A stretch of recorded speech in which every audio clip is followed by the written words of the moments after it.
Hi students, let us look at the examples in limits and derivatives exemplar. So here we have two terms, and if you notice the second term, we have an expression that can be simplified further. So how can we simplify this? So the answer is x into x minus 1 into x minus 2. How did they arrive? So x cube minus 3x square plus 2x. So if I take x to be common, I can write x square minus 3x plus 2. Now using middle term splitting, I can actually operate this quadratic equation to get the factors of x square minus 3x plus 2.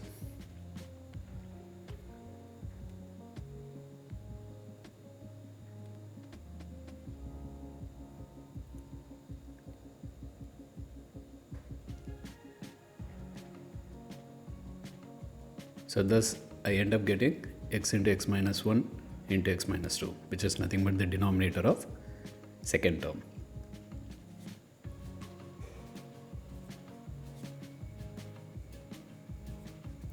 Now if you notice, x minus 2 is common in the first term and the second term, right?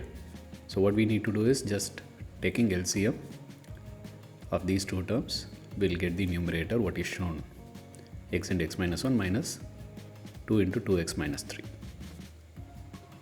So on simplifying the numerator, we get x square minus 5x plus 6. So let us simplify the numerator.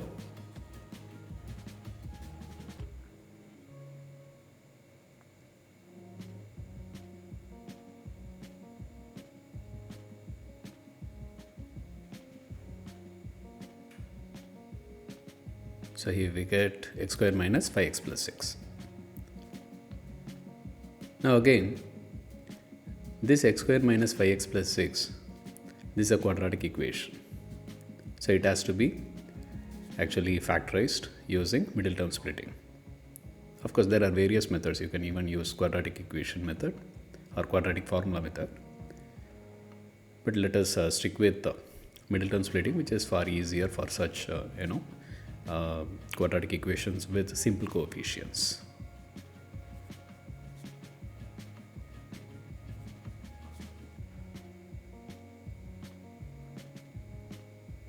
So x minus 2 is common, and now substituting the value of x equal to 2, we get 2 minus 3 divided by 2 into 2 minus 1, which is nothing but minus 1 by 2. So this is how this example has been solved. Now moving on to the next example, example number 2. So this is slightly complex, it seems complex. Here the variable is within square roots. In such cases, you need to take y equal to 2 plus x, that is assign that variable, the compound variable, that is 2 plus x is a compound variable. So better assign that expression 2 plus x to y. So you get root of 2 plus x is equal to root y minus root 2 by x. But here we have two variables, y and x. So it will be difficult to use limits in two variable cases. Hence we are going to write x in terms of y. We know y equal to 2 plus x, thus x is equal to y minus 2. So we will substitute y minus 2 in place of x. Here the entire equation or entire expression becomes root y minus root 2 by y minus 2, but the limit is still x tending to 0. So there is no x variable in the expression. So we need to change this.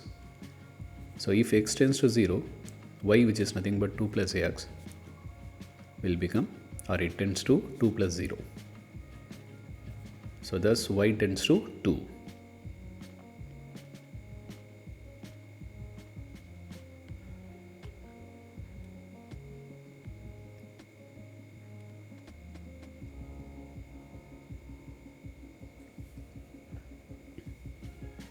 So x tends to 0 can be replaced with y tends to 2. So that's what given here. And root of y is y power 1 by 2. Root of 2 is 2 power 1 by 2. And in the numerator, in the denominator, we have y minus 2. So how to solve this? We have a simple formula, which is nothing but limit x tends to a, x power n minus a power n divided by x minus a is equal to n into a power n minus 1.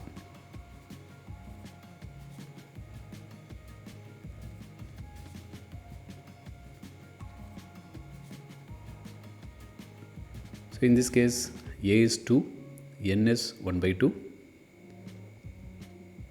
So substituting these values, we get 1 by 2, 2 power 1 by 2 minus 1, which is nothing but minus 1 by 2. And hence we get 1 by 2 root 2. Now moving on to third example.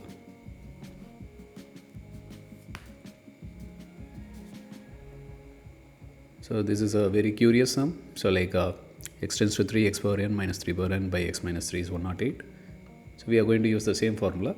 Limit x tends to a, x power n minus a power n by x minus a is equal to n into a power n minus 1.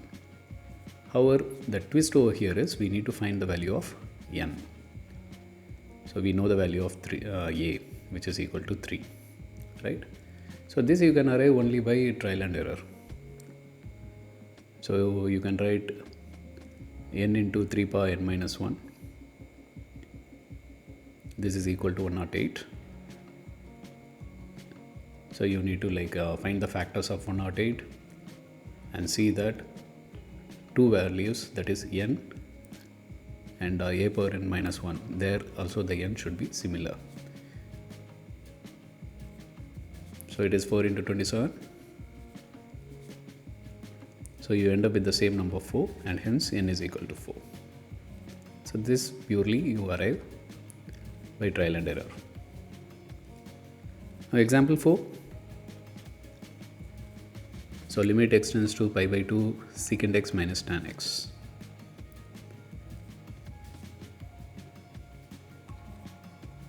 So here first substitute the value of x tending to pi by 2 directly and see why this cannot be found or evaluated directly.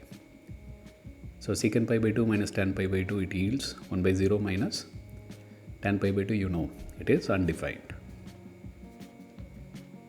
right? So 1 by 0 minus undefined, it leads to undefined only. So you really cannot evaluate this particular expression or limit. So we are taking a different approach over here. So we are just writing y equal to pi by 2 minus x. Okay.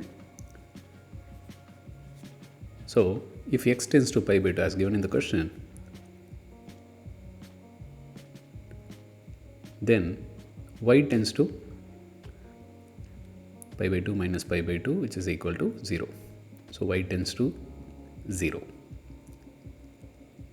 So that's what written over here. And in place of x, you need to write pi by 2 minus y.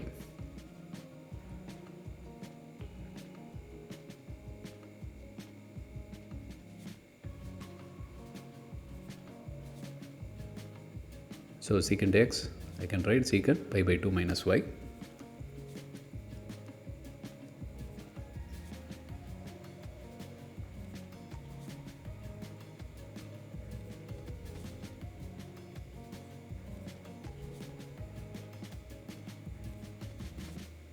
So this is because we are interchanging x and y variables respectively, right? So secant 90 minus theta is nothing but cosecant theta, and hence we get cosecant in the first term and cot in the second term. And cosecant can be written as 1 by sine and cot can be written as cos by sine. Now we end up at 1 minus cos y by sine y.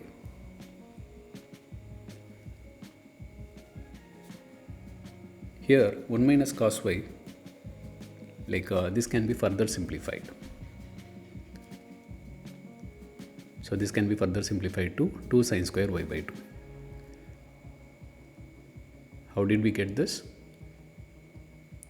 We know the trigonometric formula 1 minus cos 2x is equal to 2 sine square x. However, in the question, what we have is 1 minus cos y. So in place of 2x, we have y. So thus, 2 sine square y by 2 makes sense.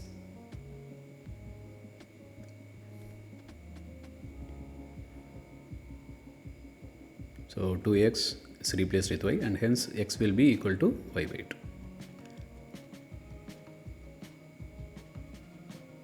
So this makes a lot of sense. And denominator, we are going to use the trigonometric function sin 2x equal to 2 sin x cos x.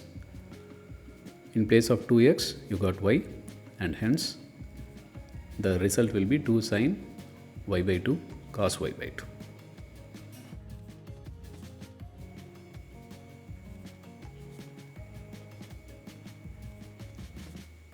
So substituting this, what you could find is, you can cancel out sine terms, and then you will get tan terms alone.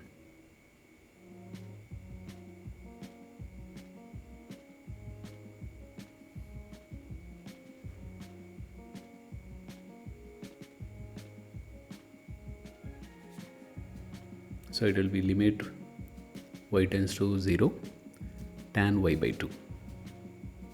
That is sin y by 2 by cos y by 2, which is nothing but tan y by 2. And now substituting the value of y, you will get tan 0 by 2, which is nothing but tan 0. So what's the value of tan 0? It is 0.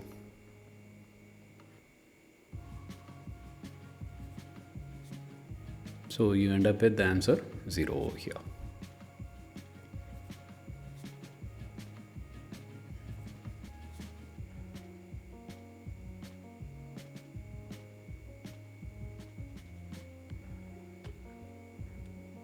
Hope you understood this particular example. So let us go and move on to the next example. Example number 5. So we got to evaluate limit x tends to 0 sine of 2 plus x minus sine 2 minus x by x.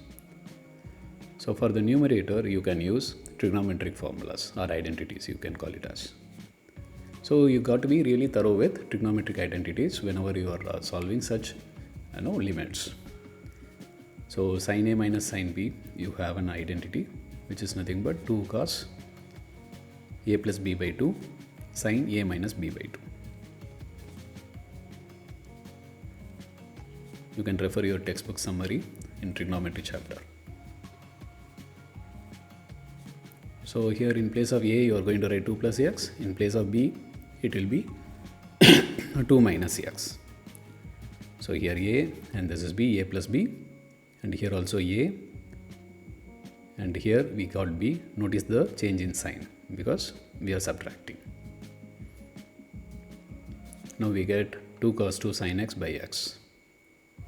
However, 2 cos 2 is a constant. 2 is a constant and cos 2 is also a constant.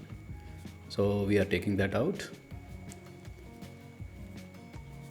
And the limit will be applied only on sin x by x.